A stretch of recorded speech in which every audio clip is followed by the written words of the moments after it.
তো আমার এখন 60 বছর বয়স, আমি 45 বছরের ওপর হচ্ছে এই পুজোর সাথে যুক্ত আছি।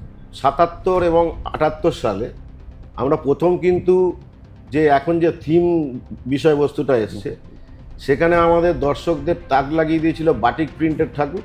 সুনীল গঙ্গোপাধ্যায় আমাদের ক্লাবের সাথে যুক্ত ছিলেন, কারণ উনি হচ্ছেন পাড়ার আমার জামাই ছিলেন। কিন্তু ওই 1999 সালেই কিন্তু আমরা লাইভ পারফরমেন্স করেছিলাম বাউল গান।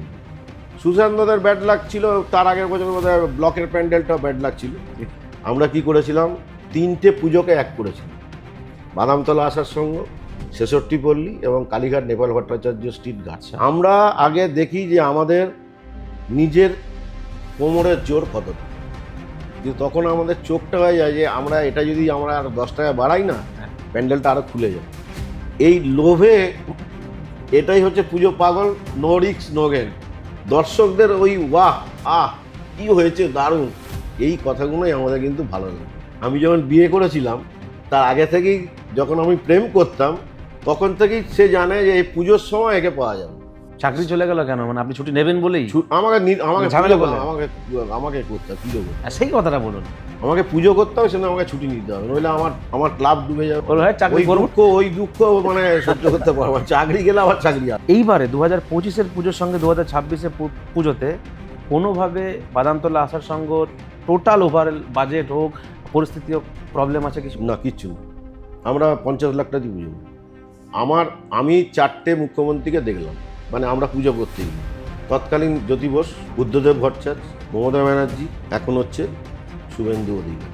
আপনাকে একটা সংগঠন চালাতে গেলে আপনাকে কিন্তু প্রশাসনের সাথে থাকতে হবে। খোরামপাড় দুর্গোৎসবের উৎপত্তিটাই হয়েছে মানুষের মানে এই পুজো কমিটির পাশে থাকা।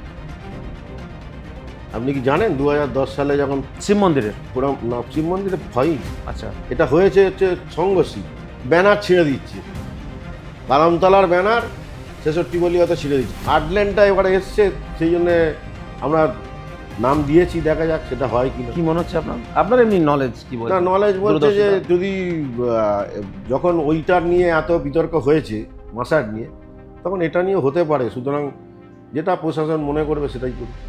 আর্টল্যান্ডের কি সিস্টেম ছিল? না মানে মানে আর্থিকভাবে আপনার তাহলে কি লাভ হবে? আর্থিক লাভ আছে বলেই তো গেছি আমরা, আর্থিক নানা কথা দেখে। 28 তারিখে আমার দুর্গা দিয়ে দিলেন, আপনি কিন্তু এক্সিকিউটিভ মেম্বার, আপনাকে বলতে হবে। কেন দিল মানে আমাদের একটা সার্কুলার এসেছিল আমাদের কাছে।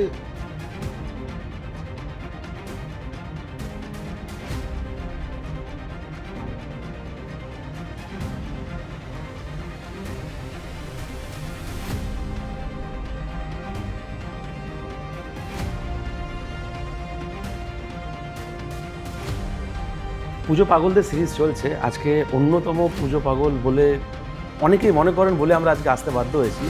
যে এলাকায় রয়েছি সেই এলাকায় খুব একটা মানে অনামী একটা পুজোকে কিভাবে কলকাতার যে পুজোর ম্যাপে আনা, তার কি স্ট্রাগল আর কতটা উনি পুজো পাগল, সেটা এখানে না এলে আমরা বুঝতে পারতাম না। আমরা এই মুহূর্তে রয়েছি, আপনারা সবাই যারা পুজো জগতে রয়েছেন তারা জানেন বাবুজিদা নামে, কিন্তু ওনার নাম সন্দীপদা। আমরা এখন রয়েছি সন্দীপদার বাদামতলা আসার সঙ্গে। নমস্কার। নমস্কার। বাবুজিদা, কোন নামে তোমাকে ডাকলে ভালো লাগবে? যে কোনো নামে আপনি ডাকতে পারেন, তবে কলকাতার পুজোর জগতে আমার বাবুজি নামেই হচ্ছে সবাই চেনে, সুতরাং বাবুজির নামেই বলুন। আচ্ছা, বাবুজি না বাপুজি? বাবুজি। কেন? সেটা তো বাবা মা বলতে হবে, আমি তো বলতে ও, এটা বাবা মায়ের ডাক? বাবা মায়ের ডাক। হ্যাঁ, তো বাবুজিদা, আমি জানবো যে তুমি কলকাতার দুর্গাপুজোতে এই যে বাদামতলা আসার সঙ্গর পরিস্থিতি কি ছিল? প্রথম কথা হচ্ছে বাদামতলা আসার সঙ্গ 1939 সালে প্রতিষ্ঠিত হয়। ঠিক। সেখানে আমাদের বাবা, কাকা, জ্যাঠা, দাদারা এই পুজোটাকে মানে চালু করেন। এবার তখনকার দিনে যেরকম পুজো হতো ব্রিটিশ আমলের আগেই, সেখান থেকে পুজো করতে করতে আমার এখন 60 বছর বয়স, আমি 45 বছরের ওপর হচ্ছে এই পুজোর সাথে যুক্ত আছি। আচ্ছা, মানে 50 বছরও দেখেছি, 75 বছরও করেছি, 50 বছরও পুজো করেছি, 75 বছরে করেছি, আগামী হয়তো 100 বছরও করতে পারবো যদি ভগবান বাঁচিয়ে দেয়। ঠিক। এবার হচ্ছে পুজোটা আমাদের এখানে 77 এবং 78 সালে আমরা প্রথম কিন্তু যে এখন যে থিম বিষয়বস্তুটা এসছে, সেখানে আমাদের দর্শকদের তাক লাগিয়ে দিয়েছিল বাটিক প্রিন্টের ঠাকুর এবং ভেলভেটের ঠাকুর। 77 সালে বাটিক প্রিন্ট, 78 সালে ভেলভেট। তখন থিম পুজোর অতটা নাম তখন নিশানাই নেই। থিম পুজো অতটা ছিল। সুনীল গঙ্গোপাধ্যায় আমাদের ক্লাবের সাথে যুক্ত ছিলেন, কারণ উনি হচ্ছেন পাড়ার আমার জামাই ছিলেন। আচ্ছা আচ্ছা। তা উনিও 1 বছর 2 বছর ওই শুরুর দিকে হ্যাঁ তখন মানে থিমের একটা করেছিলেন আর কি, যা শুনেছি আমরা। তখন আমি অতটা অ্যাক্টিভ নন। মানে অ্যাক্টিভ নয়, মানে আমি হয়তো জন্মাইনি। ঠিক। তা যখন 77 সাল থেকে মোটামুটি ব্যাটনটা ধরা, মানে তখন আমরা চাঁদা তুলতাম। কেন বড়রা আমাদের ওইভাবে শিক্ষা দিয়েছিল যে আগে চাঁদা তোলো, লোকের সাথে পরিচয় করো। আমাদের ধরে ধরে নিয়ে যেত, চাঁদা তুলতো। চাঁদা তোলার পরে আস্তে আস্তে এলো ঠাকুর বায়না দেওয়া, ডেকোরেটরের সাথে কথা বলা। এই করতে করতে স্টেপ বাই স্টেপ আমরা কিন্তু সব কাজগুলো শিখেছি পুজো। তাই হয়তো আজকের দিনে চোখ বন্ধ করে আমরা পুজোটা করতে পারি। মানে বলুন যে ছোটস্থ হয়ে গেছে, কোথায় কি পুজো মানে কিভাবে কোথায় করতে কি হবে। আছে আমি মানে এক বাক্যে বলে দেবো আর কি। ঠিক। আর এই বড় হওয়ার পেছনে 1999 সালে অ্যাকচুয়ালি আমাদের থিম পুজো শুরু হয়। এবং এই থিম পুজোর জন্য আমরা প্রথমে আমাদের প্যাট্রন ইন চিফ, উনি আমেরিকায় থাকেন, শ্রী মৃদুল কুমার পাঠক, ঠিক। ওনার কাছে আমরা যাই। উনি আমাদের বলে যে ঠিক আছে হবে। কেন আমরা মুদিয়ালি বা ওই শিব মন্দিরের পুজো দেখে তখন আমাদের মনে একটা, তখন ইয়াং বয়স, তখন একটা জাগতো যে আমরা কেন পারবো না, আমরা এরকম পুজো করবো কেন, ঠিক। আমাদের সেই প্যান্ডেল, সেই কাপড়ের প্যান্ডেল, জর্জেটের এগুলো কেন করবো, আমরাও একটা পারি। তা উনি আমাদের মূল শক্তি দিয়েছিলেন যে ঠিক আছে তোরা কর। তা ওই 1999 সালে রণ ব্যানার্জি আমাদের প্রথম আমাদের থিমের কাজটা করেন। ঠিক। সেটা হচ্ছে ফিরে দেখা নাম ছিল। ছোট্ট একটা, তখন শিল্পীদের মধ্যে কোন কোন নামগুলো উঠে এসেছিল? তখন ছিল আপনার Celebrity? রণ ব্যানার্জি, তারপরে হচ্ছে আপনার সঞ্জীব ঘোষ, যেটা লেগ মার্কেটে উনি থাকতেন। এই নামগুলো, অমর সরকার, পূর্ণেন্দু দে, প্রশান্ত পাল, এরা হচ্ছে তখনকার দিনে মানে হিরো। আর তার পরবর্তীকালে তো অনেক আর্টিস্ট এসছে, তখন সেগুলো আমি আসছি পরে। তো 1999 সালে আমরা যখন প্রথম পুজোটা শুরু করলাম, তখন আমাদের বাজেট ছিল মাত্র 80,000 টাকা। আচ্ছা। 80,000 টাকার মধ্যে যে ওই রকম একটা সুন্দর পরিবেশ তৈরি করা যায়, এবং এখন আপনারা দেখবেন হয়তো অনেক লাইভ প্রোগ্রাম হয়, লাইভ পারফরমেন্স। কিন্তু ওই 1999 সালেই কিন্তু আমরা লাইভ পারফরমেন্স করেছিলাম বাউল গান দিয়ে। বাহ। মানে আদল ছিল হচ্ছে একটা ঠাকুর দালান, চারিদিকে একটা গ্রাম্য পরিবেশ, এবং মধ্যিখানে যেমন ঠাকুর দালানের সামনে থাকে যে একটা ঠাকুর দালান টাইপের, ওখানে বাউল গান হচ্ছে। তা প্রথম বছরই দেখলাম দুখানা প্রাইজ আমাদের ঝুলিতে চলে গেল। মানে আমাদের আরও ইন্সপিরেশন বাড়লো যে চলো এবার আরও দৌড়ো। এবার ওই করে 2000, 2001, 2003 তো একটা মাইলস্টোন তৈরি করেছিলাম আমরা। 2001-এই আমরা মানে 2099 শুরু করেছি, 2001-এই আমরা এশিয়ান পেন্টসের শর্ট লিস্ট হয়েছিল। সুখপাথরের সারথি, একটা পাহাড়ি গ্রামকে আমরা মানে উনি তৈরি করেছিলেন, মানে অসাধারণ। এবং তখন থেকে দর্শকের ঢলটা আসতে শুরু করে আমাদের। আর 2003 সালে আমাদের জংলাগড় হয়েছিল, যেটা কলকাতায় মানে মাইলস্টোন পুজো হিসেবে ধরা হয়। আপনি অন্যান্য বারোয়ারি যারা আমার বয়সী আছে বা আমার থেকে একটু কম বয়সী আছে, তাদের জিজ্ঞেস করবেন যে জংলাগড় তারা হয়তো 14-15 বার এসে দেখেছে। এতটা সুন্দর, এতটা রিয়েলিস্টিক পুজো হয়েছে। একটু হালকা ব্যাখ্যা দিয়ে দিন একটু ছোট করে।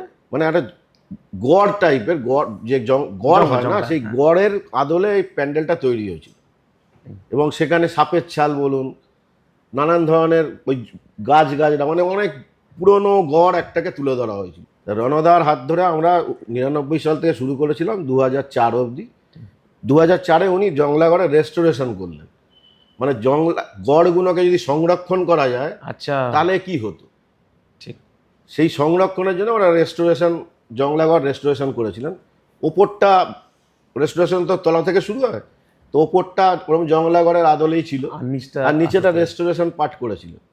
তো অনেকে যারা 2003 দেখেছে পুজো, 2004-এ এসে বলে যে এই প্যান্ডেলটা খোলা হয়নি, আবার ওরা এই প্যান্ডেলটাই করেছে, ওই তলাটা একটু সিমেন্ট দিয়ে করে দিয়েছে, ওই প্যান্ডেলটাই করেছে। মানে এগুলো আমাদের খুব ভালো লাগে।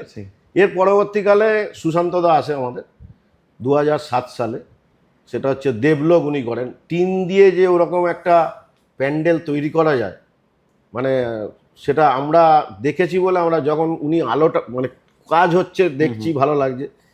কিন্তু যখন উনি আলোটা জ্বালালেন, মানে মনে হলো যে আমরা মানে সব কিছু পেয়ে গেছি, আর কিছু দরকার নেই। যাই হোক, ওই বছর ব্যাড লাক, শর্ট লিস্ট হয়ে আমরা পাইনি। এটা কি আপনার ব্যাড লাক না সুশান্তদের বরাবরের ব্যাড লাক? সুশান্তদের ব্যাড লাক ছিল, তার আগের বছর বোধহয় ব্লকের প্যান্ডেলটাও ব্যাড লাক ছিল। হ্যাঁ, তারপরে এবার আমাদের ব্যাড লাক হলো।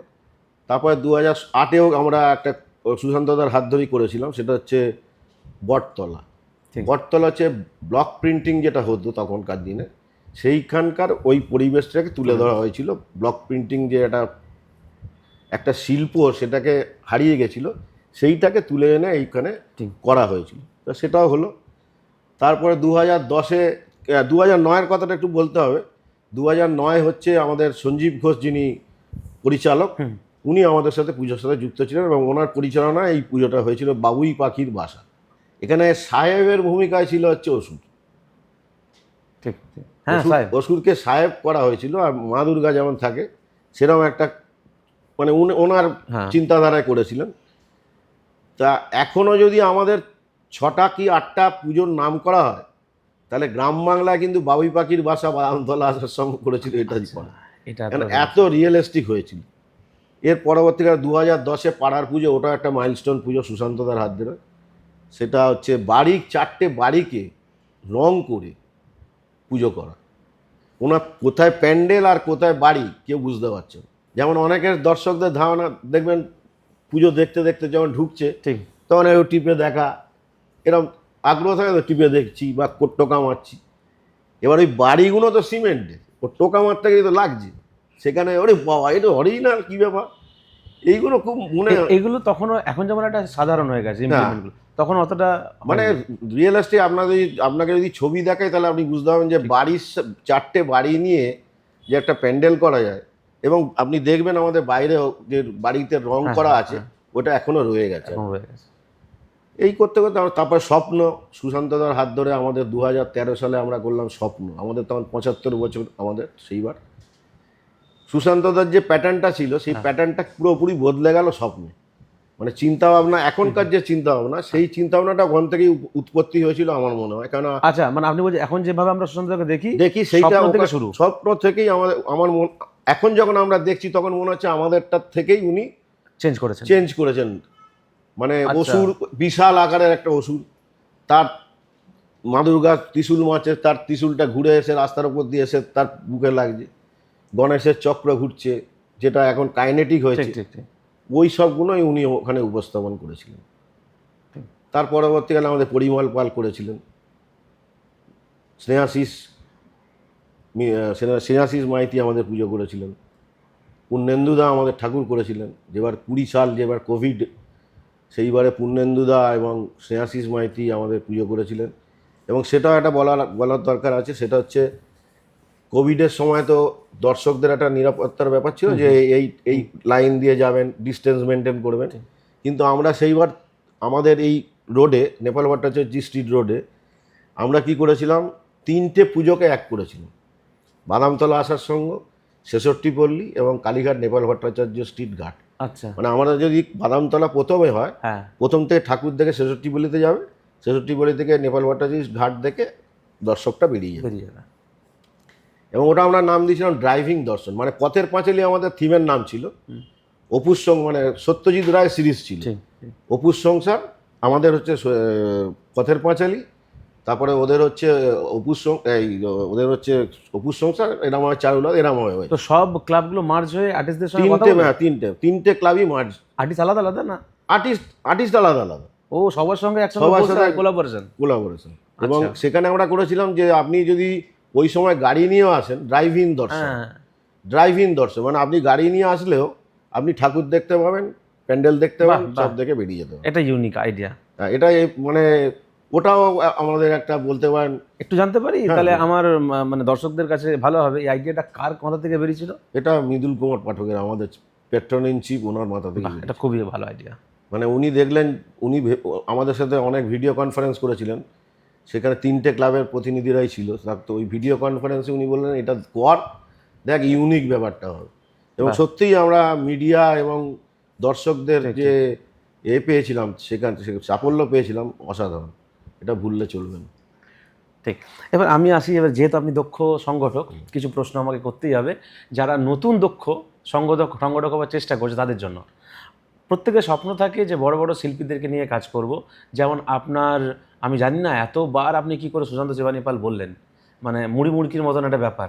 আশার সঙ্গত যে এত ক্যাপাসিটি, সেটা আমার আগে জানা ছিল না। যখন ৭৫ বছর আগে যখন প্রথম করলেন, সেই সুশান্ত পাল আর তারপরের ৭৫ বছরের সুশান্ত পালের মধ্যে বাজেট তো নিশ্চয়ই হাইফাই ব্যাপার থাকবেই। এটা অ্যাফোর্ড করাটা কতটা চ্যালেঞ্জিং ছিল, যেটা আপনাকে চ্যালেঞ্জ দিয়েছিল ওই কালেকশন করার ক্ষেত্রে বা এক্সিকিউশন করার ক্ষেত্রে? হ্যাঁ, যে ঠিকই বলেছেন আপনি। আমি যখন আমরা যখন 2007-এ সুশান্তদাকে আনলাম, তখন তার রেমুনারেশন বা 2008-এর যে রেমুনারেশন, সেটা 2010-এর থেকে বেড়েছিল।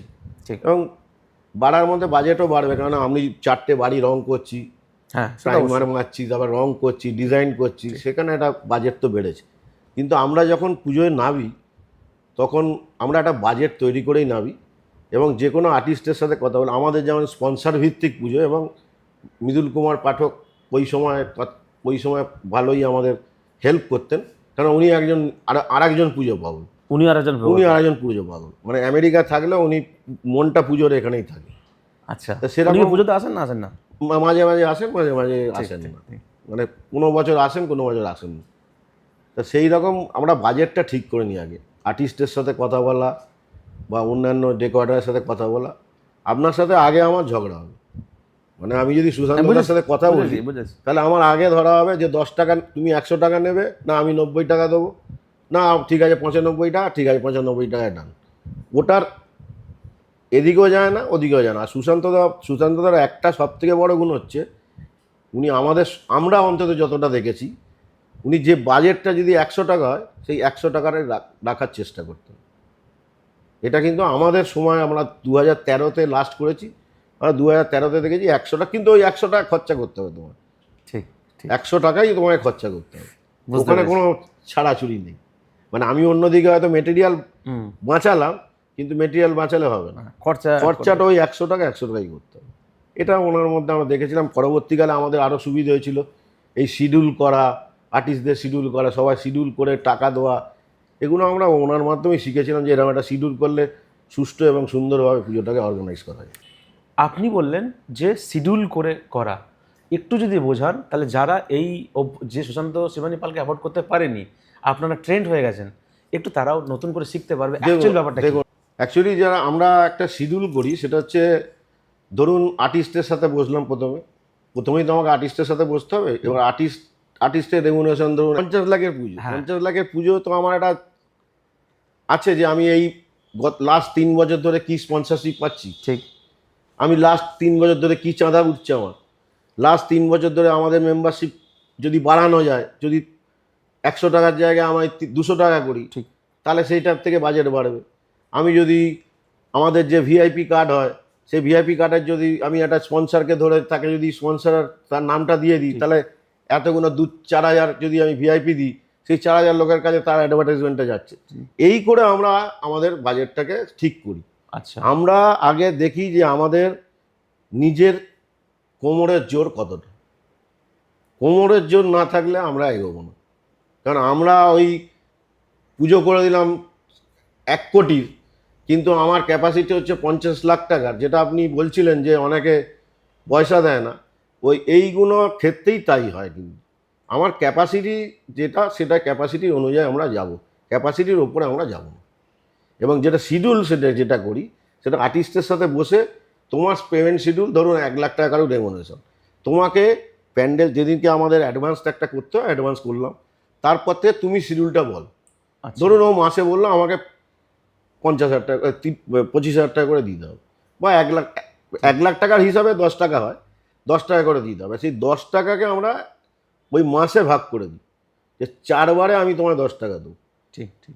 এইভাবে একটা শিডিউল যদি তৈরি থাকে, তাহলে আমরা বুঝতে পারবো যে আমার হাতে ব্যাংকে কত টাকা আছে, আমার হাতে কত টাকা আছে। তাহলে আমার মেম্বার কেউ যদি আমি বলি আমাকে লোন দে, আমার মেম্বারদের থেকে আমার লোন দিতে, আমার বাইরে তো লোন দেবে না, মেম্বারদের বললাম লোন দেবো, বা মৃদুলদাকে আমরা বললাম যে এইটা আমার আটকে যাচ্ছে, একটু পাঠান, আপনাকে লোন হিসাবেই আমরা নিই, আমরা লোন শোধ করে দিই। ঠিক। এইভাবে একটা বাজেট ঠিক হয়। প্রথমে হবে বাজেট, তারপর নিজের ক্ষমতা বুঝে কাজ করা ক্ষমতা বুঝে উচিত। করা উচিত, কেননা আমি মনে করি যে একটা আর্টিস্ট আসছে, সে সব কিছু ছেড়ে দিয়ে আমার এখানে পুজো করতে আসছে, হয়তো আমার প্রাইজও দিচ্ছে অনেক অনেক, কিন্তু সে দিনের শেষে টাকাটা পেল না, সেটা তো ঠিক না। আবার অনেক ক্ষেত্রে দেখা যায় একটা, এটা যেমন পজিটিভ পয়েন্ট, অনেক বাড়াবাড়িতে আমি দেখেছি, তারা বলে আমরা স্যাটিসফাইড না, আমরা আর্টিস্ট যে আমাকে যেরকমভাবে খরচাটা করালো, সেখানে আমরা আর্টিস্ট যে কী দিল আমরা বুঝতে পারলাম।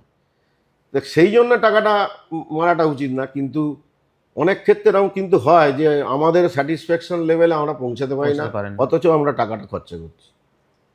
কিন্তু তখন আমাদের চোখটা হয়ে যায় যে আমরা এটা যদি আমরা আর 10 টাকা বাড়াই না, হ্যাঁ। প্যান্ডেলটা আরও খুলে যাবে। এই লোভে, এটাই হচ্ছে পুজো পাগল, নো রিস্ক নো গেন। আর আমরা রিস্ক নিতে সবসময় চাই যে না, আমার পুজোটা খুব ভালো হোক এবং দর্শকরা এসে বলে, দর্শকদের ওই ওয়াহ আহ কি হয়েছে দারুণ, এই কথাগুলোই আমাদের কিন্তু ভালো লাগে। প্রাইস তো ঠিক আছে, প্রাইস পেলে সবারই আনন্দ লাগে। ঠিক। এই যে খুলে যাবে, এটা শুধুমাত্র দর্শকদের আনন্দের জন্যই?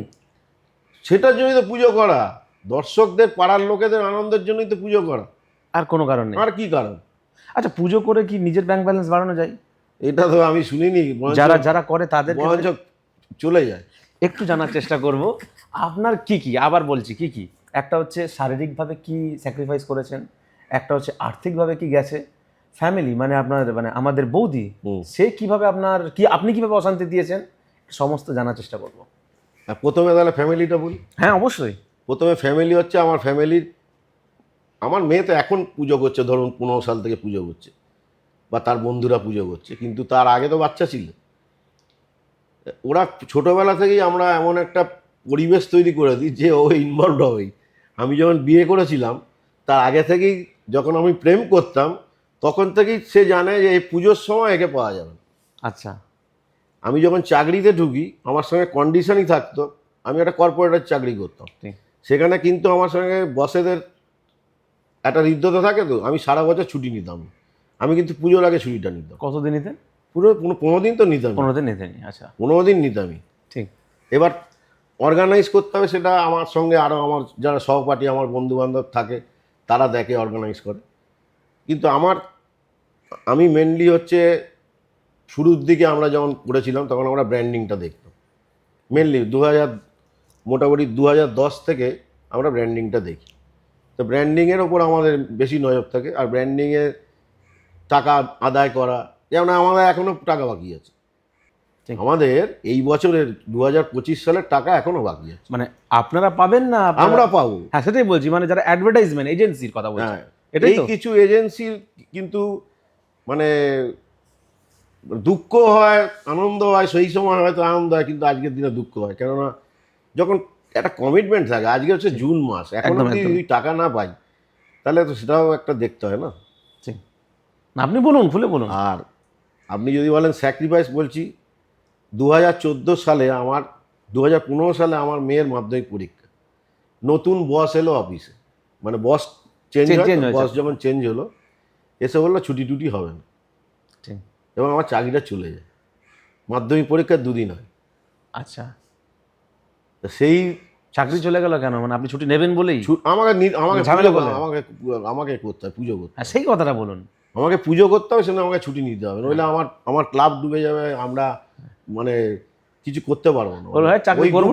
ওই দুঃখ মানে সহ্য করতে পারবো না। চাকরি গেলে আবার চাকরি আসবে, চাকরি রেজিগনেশন দিয়ে চলে গেছে? হ্যাঁ। চাকরি রেজিগনেশন দিয়ে পুজো করলো। আচ্ছা, এই হচ্ছে, এইভাবেই আর কি। আর স্যাক্রিফাইস বলতে এগুলো, এবং তারপরে স্যাক্রিফাইস হচ্ছে শারীরিক, যেটা বললেন, শারীরিক হচ্ছে ধরুন আমি সারাদিন থাকলাম এখানে, অর্গানাইজ করলাম, সব কিছু, লোক আসলো দেখলো, এবার ঠিক যখন ধরুন 2-2:30টার সময় বাড়ি গেলাম, বাড়ি গিয়ে চান করলাম, তখন ফোন, দাদা এইখানে একটু মাপটা নিতে হবে, একটু ঘুরে চলে আসি। ঠিক। খাবার থালা থাকলো, বেরিয়ে এলাম, বেরিয়ে এসে মাপ দিলাম।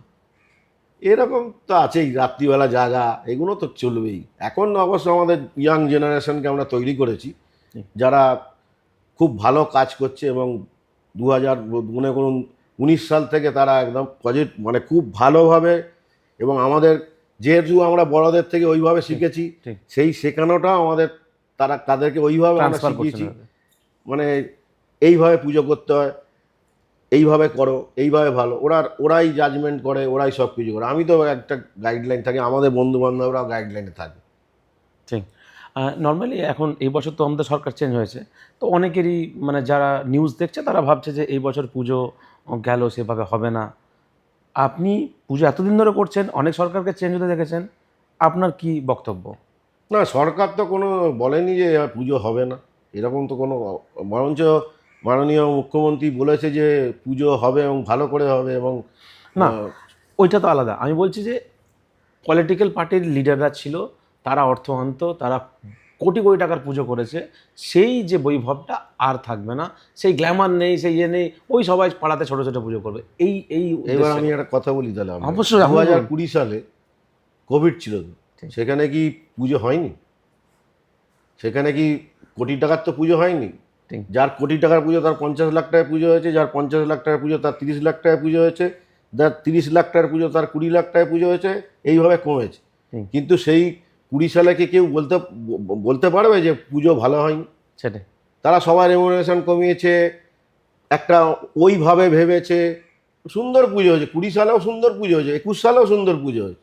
ঠিক। কেন হবে না? পুজো হবে। পুজো আর্টিস্টের ভাবনা যদি ঠিক থাকে, বিষয়টা ঠিক থাকে, তাহলে নিশ্চয়ই ভালো পুজো হবে। কেন হবে না? আমাকে একদম সেই কোটি টাকা খরচা করতেই হবে হ্যাঁ। এরকম ব্যাপার তো না। আমার আর্টিস্ট যদি মনে করে, একটা আর্টিস্ট যদি মনে করে যে আমি একটা সুন্দর করব, তাহলে সে করতে পারে। আমার এটুকুনি ধারণা। আমি 20 সাল এবং 21 সালের কথা বললাম, কেন আমরা ওই বছর 7 লাখ টাকায় পুজো করেছি, 7 লাখ। ঠিক। ওইটাও জোগাড় করা খুব কষ্টের শেষ। ওটাও কষ্টের ব্যাপার। একদমই তাই। 7 লাখ, যেহেতু আমাদের এখানে স্টল কিছু বসাতে পেরেছিলাম, ওই সময় অনেক জায়গায় বারণ করেছিল, ঠিক। কিন্তু আমাদের এখানে বসেছিল, তার জন্য আমরা ওই ফান্ডটা আমরা তুলতে পেরেছিলাম। এবং অ্যাডভার্টাইজমেন্টের মায়ের পুজো মাই করে, মা দুর্গার পুজো মা দুর্গাই করে। এইটা আমি সবসময় এই বাচ্চাদের বলি। ওরা এই দুটো গেট এলো না, দাঁড়া, মা দুর্গার পুজো মা দুর্গাই করবে। কলকাতার দুর্গাপুজোকে আপনি কি চোখে দেখেন? মানে আমি বলছি যে এটা একটা নন পলিটিক্যাল একটা জায়গা, যেখানে কোনো পলিটিক্যাল হস্তক্ষেপ না থাকাই ভালো। আমি এমনকি ফোরাম ফর দুর্গোৎসবের ক্ষেত্রেই বলছি যে এটা এমন একটা সংস্থা হওয়া উচিত যেটা কোনো পলিটিক্যাল এজেন্ডা ওখানে না থাকা উচিত। সেটা বলে কি মনে করেন, না আপনার কি দৃষ্টিভঙ্গি যে এখানে পলিটিক্যাল এনগেজমেন্ট? না, নন পলিটিক্যালি, সবসময় নন পলিটিক্যাল পুজো।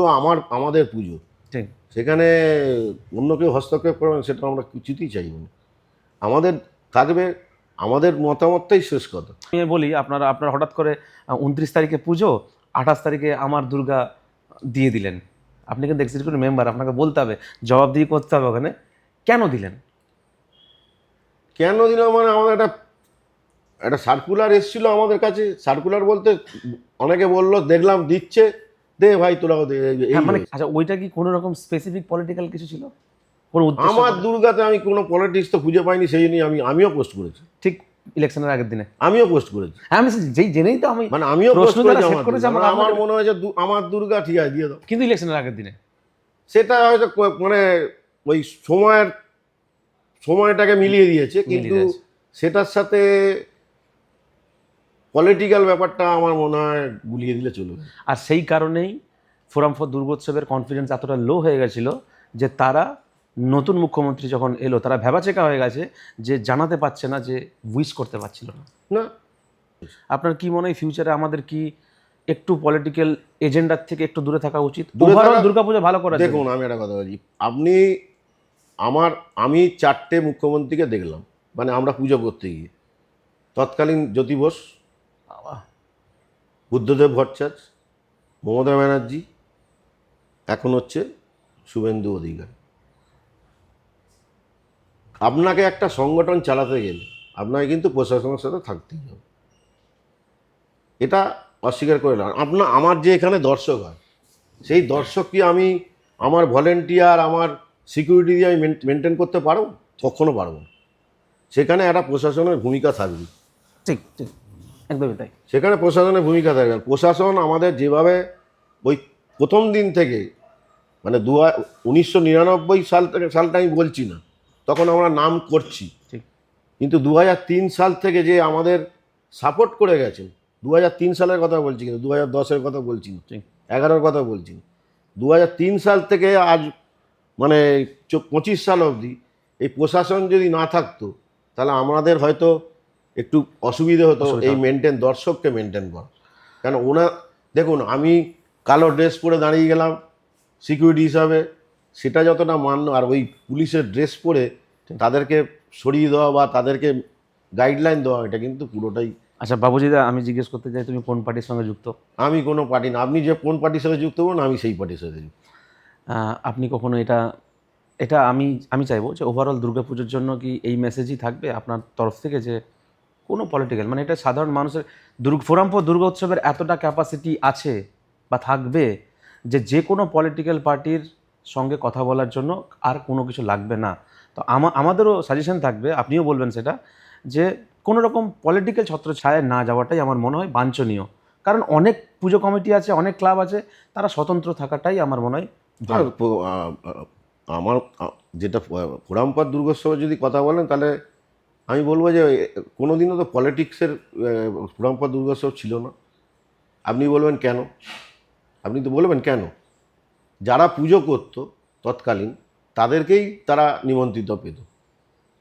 যেমন যারা যারা পুজো করতো, মানে পুজোর সাথে পুজোর সঙ্গে যুক্ত যারা, তারাই নিমন্ত্রণ পেত, তারাই নিমন্ত্রিত হতো। কিন্তু তারা আবার সরকারের সাথে একদম ডাইরেক্ট জড়িত। আপনি নন, আমি আপনি হাসতে হাসতে না, বলছেন নন, আমার কথা আমি বলছি না। কিন্তু কিন্তু দেখুন, আপনি যদি ওই প্রশাসনকে নিয়ে থাকতে হবে, সেই কথাটা আমি প্রথমেই বলে দিয়েছি, কিন্তু প্রশাসনকে নিয়ে আপনাকে থাকতেই হবে। ঠিক। প্রশাসন ছাড়া আপনি চলতে পারবেন না। কেননা তাদের যে গাইডলাইন, তারা যদি একটা গাইডলাইন দেয়, সেই গাইডলাইন তো আমাকে মেনটেন করতে হবে। ঠিক, ঠিক। বা সমাধানও আছে, তার সমাধান আছে। সমাধানও আছে। আমরা যদি বসি তাদের সাথে গিয়ে, আমার এইটা অসুবিধা হচ্ছে, আমার 50 অসুবিধে, উনি গাইডলাইন দিচ্ছে 50, ঠিক। তা সেখানে একটা তো আসবে কিছু, 49, 51 তো একটা 50 আসবে। একদম। তো বসলে আমার মনে হয়, বসে কথা বললে সব কিছুই সমাধান হয়। ফোরামপুর দুর্গোৎসব শুধুমাত্র একটা জলসা, একটা রক্তদান আর একটা পিকনিক ছাড়া আর সেরকম কোনো ইভেন্ট নেই। ওই পুজোর সময় যেটুকু কমিউনিকেশন করার দরকার, এটা অনেক বেশি উঠে আসা উচিত ছিল আর্টিস্টের পক্ষে। পুজো যারা সংগঠক রয়েছে, আপনি দোর্দণ্ড প্রতাপ সংগঠক, আপনি বাদ দিন, ছোট সংগঠক যারা রয়েছে, যারা প্রবলেমে রয়েছে, তাদেরও মুখপত্র হয়ে এলে এই সার্বিক পুজোটা কি আরও ভালো হতো না? খোরামপাড় দুর্গোৎসবের উৎপত্তিটাই হয়েছে মানুষের, মানে এই পুজো কমিটির পাশে থাকা। আপনি কি জানেন 2010 সালে যখন শিব মন্দিরের? শিব মন্দিরে হয়নি, আপনি জানেনই না তাহলে? আচ্ছা এটা হচ্ছে সংঘশ্রীতে। আচ্ছা, তাহলে প্রথম মিটিং হয়েছে ফোরামের সংঘশ্রীতে 2010 সালে।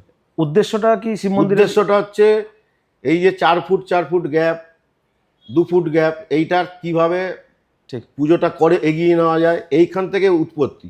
আপনি জানেন আর কে চ্যাটার্জি যে কসবায় ওখানে আগুন লেগেছিল পুজোয়, ঠিক।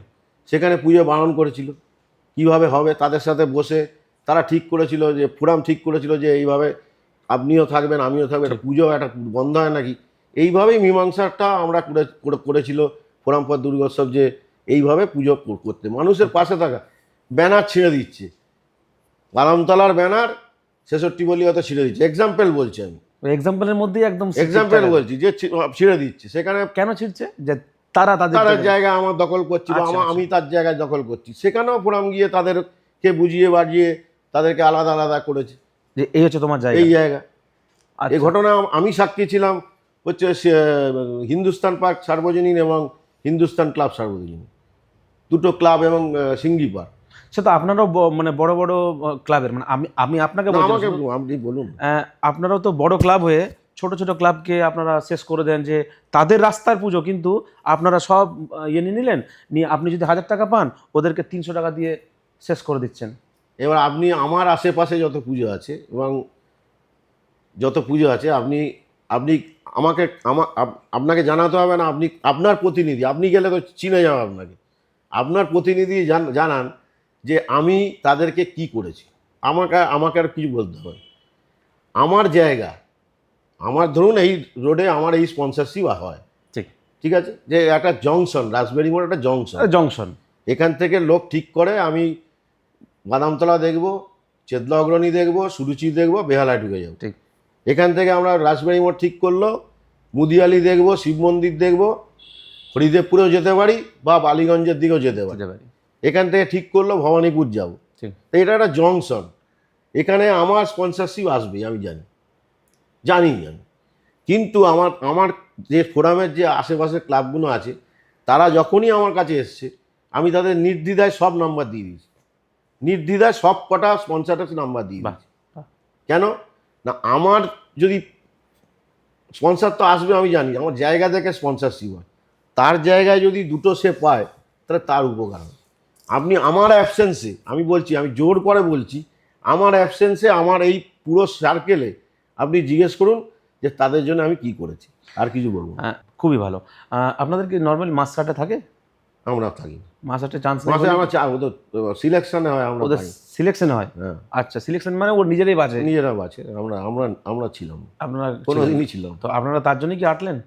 আটল্যান্টা এবারে এসছে, সেই জন্যে আমরা নাম দিয়েছি, দেখা যাক সেটা হয় কিনা। কি মনে হচ্ছে আপনার? আপনার এমনি নলেজ কি না, বলছে? নলেজ বলছে যে দূরদর্শিতা? যদি যখন ওইটার নিয়ে এত বিতর্ক হয়েছে মাসার নিয়ে, তখন এটা নিয়ে হতে পারে, সুতরাং যেটা প্রশাসন মনে করবে সেটাই করবে। আপনি কি টিকিট দিয়ে পুজো দেখার মানে সাথে আছেন, মত রাখেন? দেখুন, টিকিট দিয়ে পুজো, একটা ভিআইপি লেনের কথা আলাদা, আর টিকিটের দর্শকদের, আমি তো দর্শকদের থেকে টিকিট কেউ নেয় না। আট লেনের কি সিস্টেম ছিল? আটলেনের সিস্টেম কি আলাদা? মাসাটের যেমন এলইডি ফেলইডি নানান ধরনের, হ্যাঁ। ওসব হয়তো হবে না, ওই পুজো দেখার একটা যে পাস হয় সেটা হবে। আর প্লাস ওরা ওই কিছু ক্লাবকেও, আরো ক্লাবকে বেছে নেবে যাদেরকে ব্যানার বা 24টা মতন ছিল? ব্যানার বা এদেরকে দিয়ে তাদেরকে সাপোর্ট করে। না মানে মানে আর্থিকভাবে আপনার তাহলে কি লাভ হবে? আর্থিক লাভ আছে বলেই তো গেছি আমরা, আর্থিক নানা থেকে তো, সেটাই। ওটাও তো একটা বাজেটের মধ্যে আমরা এসেছি, কিন্তু ওটা না হলেও আমাদের বাজেট আছে। হ্যাঁ, মানে ওটার সঙ্গে আপনার সম্পর্ক। ওটা এক্সট্রা, ওটা পরের extra। বছরে অ্যাডভান্স। ঠিক ঠিক। ওটা যদি আসে পরের বছরে অ্যাডভান্স। আর মেয়েদের যে ইনভলভমেন্ট বাদামতলা আসার সঙ্গে কিভাবে তুমি এনগেজ করিস? আমাদের একটা লেডিস ফোরাম আছে বাদামতলা আসার সঙ্গে, এটা 2010 সাল থেকে আমরা করেছি, লেডিস ফোরাম। আচ্ছা। তা তারা মানে সকাল থেকে বিকেল থেকে, মানে যখনই আপনি ডাকবেন তারা এক কথায় হাজির হয়ে যায়। সেখানে আমার ওয়াইফরা আছে, আমার বোনেরা আছে, মেয়েরা আছে আমাদের, এরা যখনই বলবেন তখনই চলে আসবে। সারা রাত এখানে পুজোর সময় তো হই হুল্লোড় আছেই, তাছাড়াও আপনি পুজোর আগে যে ধরুন কোনো একটা চ্যানেল এলো, তাকে ডাকা, তাকে ইন্টারভিউ দেওয়া, সেগুলো ওরাই করে। এটা কি অনেকটাই নিজের ওই যে সময়টা জানেন ভালো করে, আমি যদি এখানে এত বিজি থাকি তখন তো গন্ডগোল আছে, তাই সব ছেলেদের একটা প্ল্যান যে ওদেরকে কিছু না কিছু ভাবে পুজোতে ঢুকিয়ে দাও, তাহলে আমরা নিশ্চিন্তি। এটা তো ভালো, সেটা আপনি এটা তো করা ভালো, না হলে তো না সেটা না হলে তো অশান্তির শেষ থাকবে না। একদম। তাদের আমি যদি আমার সাথেই থাকে এবং সেটাই, আমার সাথেই পুজো করে, সেটা তো আরো বেটার। আরো বেটার, আরো আরো বড় হবে।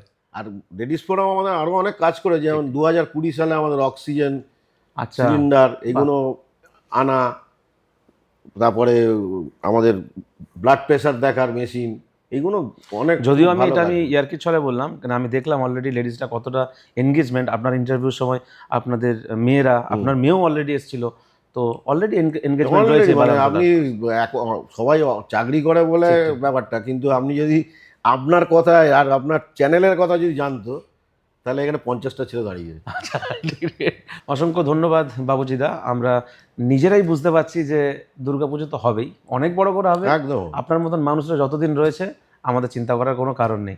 খুব ভালো থাকুন, সুস্থ থাকুন। দুর্গাপুজোর মতো হবে এবং খুব ভালো হবে এবছর, আমি বলে এই দিই। হাতের এটা কি? এটা মনমান, এই তো ব্রাজিল, ব্রাজিল। বাদামতলা, হ্যাঁ। ব্রাজিল, হ্যাঁ। মনমান।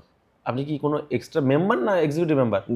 কোথাকার? আমি মোহনবাগানের মনমানে আমি সমর্থক। সমর্থক। আচ্ছা, আমি একটা বলি, আপনি কি এরকম আপনাদের পাওয়ার আছে নাকি যে আপনার যে মোহনবাগানের মেম্বার কার্ড নিয়ে দুর্গাপুজোর ভিআইপি কার্ড দেখেন, এসব নিয়ে কমপ্লেন আছে? শুনুন, চোরবাগান অলরেডি বলা আছে। আমরা তাহলে আর একটা চলছে কি? অবশ্যই চলছে। আমরা কাউকে আটকাই না, আমাদের ভিআইপি লেনে কাউকে আমাদের আটকাই না। কোনো দুর্গাপুজোর যদি ব্যাচ পড়েও আসে, তাই সেই মেম্বার কোনো কথাটা ওইটা হলো না, কথাটা হলো মোহনবাগানের কি এতটা জোর আপনি কার্ড ও ন্যাশনাল ক্লাব অফ ইন্ডিয়া যত থাকবে মোহনবাগান ক্লাবের কার্ড দেখালে আমি ছাড়বো না, দুর্গাপুজোর। আর ইস্টবেঙ্গল ক্লাবেরও ছাড়বো। আচ্ছা, ঠিক ঠিক ঠিক, এটা কিন্তু আমাদের চোরবাগানের জয়ন্তদার জন্য, ঠিক আছে? যত মোহনবাগান ওটা। ঠিক আছে, অসংখ্য ধন্যবাদ দাদা, ভালো থাকবেন।